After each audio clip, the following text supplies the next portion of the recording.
é incapaz de não produzir uma tendência. E a pergunta da Marx von Prado é uma coisa mística, é uma coisa que você quer. Por que isso foi assim? Assim? Uma pergunta válida tem que ser assim. Não quer dizer que a economia vai parecer que então, mas no instrumento você vê o sinal dessa tendência, se é assim, depurando das oscilações. Mas não há nenhuma ideia de que você não precisa achar que a economia vai ter nenhum equilíbrio para achar a pergunta relevante. Por que é assim? Por que não foi assim? Aí você pode dizer, não, uma bolha, você sei lá, porque quando teve a crise mundial, caiu o preço de tudo quando é ativo. O deve tomar caiu pouco e voltou. Por quê? Não tem motivo nenhum. Se for só um ativo financeiro, como as pessoas falam, financeiro, virou pó. Mais arriscado viraram pó. Estranhamente, os pó não viraram. Então, o que é. Tem aqui, eu tenho que liberar muito. Solta, oi? Direto para. Vou fazer uma observação. A educação tradicional eu acho muito limitada. Primeiro porque as pessoas têm duas visões tradicionais que brigam em si. As duas são do lado da demanda. É a demanda de fato, na China, que cresceu muito, isso implica o peso de uma conta. Ou as pessoas, não foi tanto, mas é a bolha especulativa que os mercados financeiros viram. Então, a visão do super ciclo, outra visão só da Randall Reis, mais heterodoxo tem. Vamos primeiro rapidamente a questão da China. A China tem vários problemas. Primeiro, eu já tinha falado, a minha vida não cresceu muito mais rápido nos anos 2000. Não foi. Segundo, mais importante, a chamada velocidade da demanda das commodities, mudança na intensidade dos commodities. Continua menor, continua crescendo menos do que a demanda. Não mudou nada.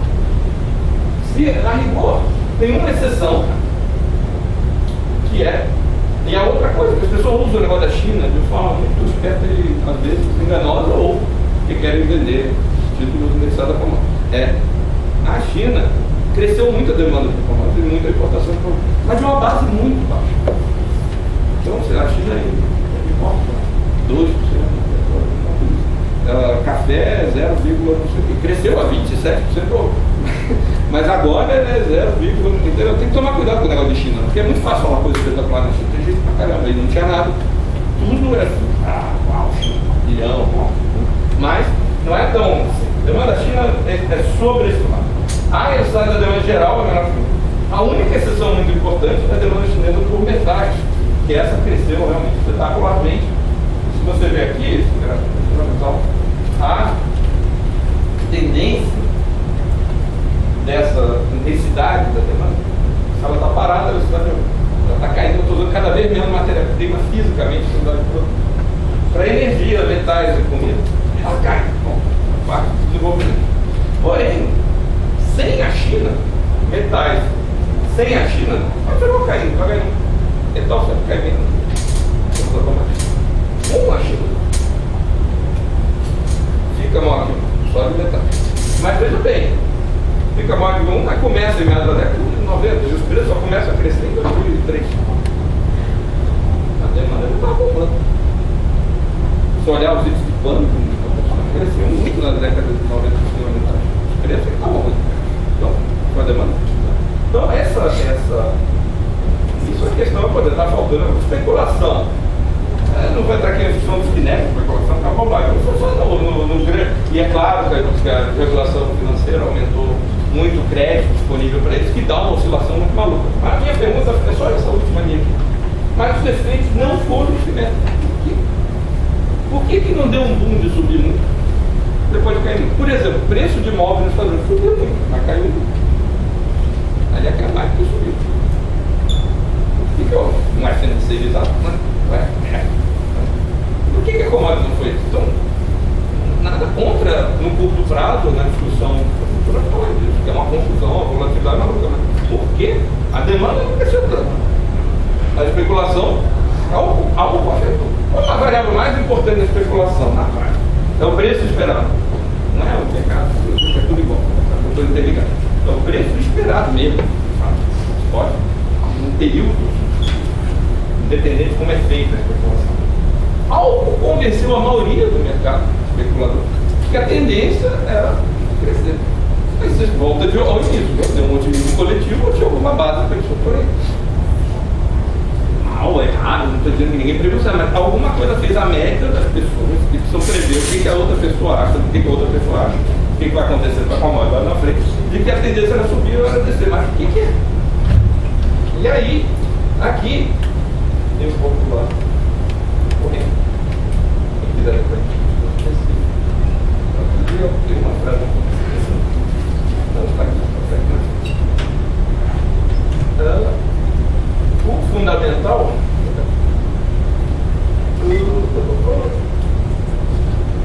aqui. Fundamental é dos aumentos dos preços absolutos em dólar, foi aumento da demanda de metais do que houver, que eles oferta nos anos 2000. O nacionalismo de recursos naturais, que os Estados taxaram muito mais isso, essas mudanças que eu estou aprendendo no setor dos potários, eles começaram a taxar. E aí tem esse outro ponto aqui que eu vou falar na última.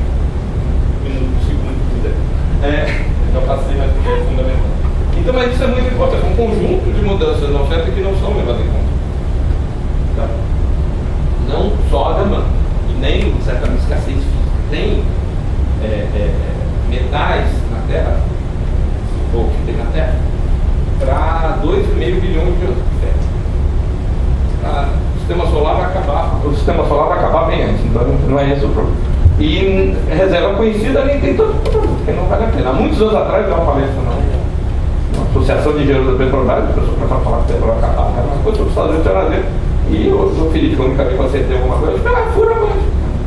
E apareceu o pré-sal. Um engenheiro da Platéia, que trabalhava uns funcionários ficavam furiosos comigo, falou, não é assim, furar para trás é difícil. E o cara lá até falou, fizemos os testes preliminares, for mais fundo tem.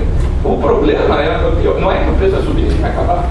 O problema é que se eles gastaram todo ele, pode tudo sufocar. Então, o problema é, assim, a idade da pedra não acabou, falta de pedra, sabe? Então, deixa eu falar, depois a gente discute isso. Mas o fundamental é isso, não foi esquecer.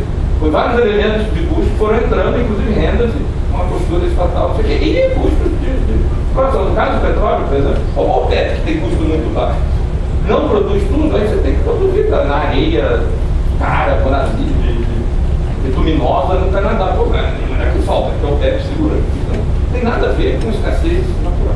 Tem a ver com essa questão de poder. Além disso, a outra coisa que é importante dizer é que os preços relativos das commodities aumentaram, não só o preço. Isso significa que o mais importante não é só que aumentou muito, nos anos 70 aumentou muito. Aí uma inflação enorme nos países industrializados. O preço dos países industrializados subiu e acabou com isso. Dessa vez, exatamente de baixo, o poder de barganha que eu falei. E tem a ver com a China, sim. Mas o efeito China puxa, que agora, ao contrário, na época do prédio, sim, etc., os países em desenvolvimento exportam os mesmos produtos que os países industrializados mais avançados e tem salário, custo unitário de salário muito mais baixo, cria um baixo, ajuda a criar um baixo poder de barganha nos países centrais. E aí, finalmente, o norme atrás é um outro elemento que é muito importante para a gente.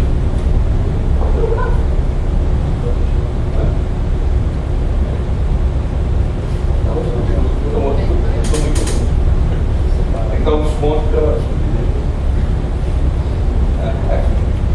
esse ponto aqui, eu queria chamar a atenção e terminar nisso, porque isso tem implicações muito complicadas, que é o seguinte: nos países, metais do petróleo, houve uma tendência nesse período do câmbio real valorizar. E, na prática, isso significa salários e, portanto, custo de produção de todas as commodities que dão o piso do preço, que não tem jeito, ninguém vai continuar produzindo commodity para sempre, com preço acima do custo. Salários em dólares, toda a periferia produtora de dólar, não um país, conjunto, crescente, por duas vias. Alguns países que controlaram muito o câmbio, com medo de inflação, outras coisas, e arriscaram problemas que deu uma epidemia de doença holandesa. Todo mundo reclama disso. Todo mundo reclama de doença holandesa. Todo mundo, é só o Brasil não. De repente, todo mundo uma epidemia, e outros países que não valorizaram tanto o nominal, como a Argentina, a Rússia, etc., os salários aumentaram muito, provavelmente. Então, essa mudança está muito estranha, porque agora o salário não segue a produtividade dos países ricos, porque na China também não segue o custo dos produtos industriais. Os salários estão mais altos, crescentes, em dólar, na periferia de controle de commodities. Os estados estão cobrando mais rendas ou restringindo a oferta, como OPEP, etc. Então, aquela versão tradicional do prédio, de que porque os salários cresciam com a produtividade no centro, apesar da produtividade industrial crescer rápido, continua crescendo muito mais rápido do que o mercado.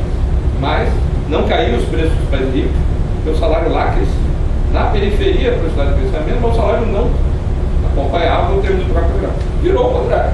Agora, o meu ponto central é que essa mudança tem muito a ver com essa interação, com essa ausência de crise cambial.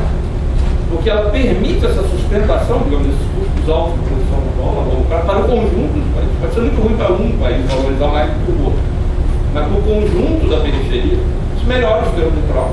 E se você segura isso mais tempo, o que acontecia antigamente, até essa última coisa? Não aconteceu depois. Ia tudo muito bem, aí tinha uma crise cambial e tinha uma liquidação mundial de commodities dentro da periferia. E aí a tendência caía mais do que subia. Dessa vez, não caiu mais do que subia e, portanto, isso é um elemento muito importante. Isso cria um problemão, que a gente pode discutir, todo mundo quer se valorizar para ficar competitivo, mas será que a gente quer piorar os termos de troca? Ninguém gostou do grande aumento de salário real que a periferia inteira teve. Então, não tem solução para isso, mas são dos temas mais importantes a discutir no Brasil e na América do Sul, nosso parceiro, no futuro próximo.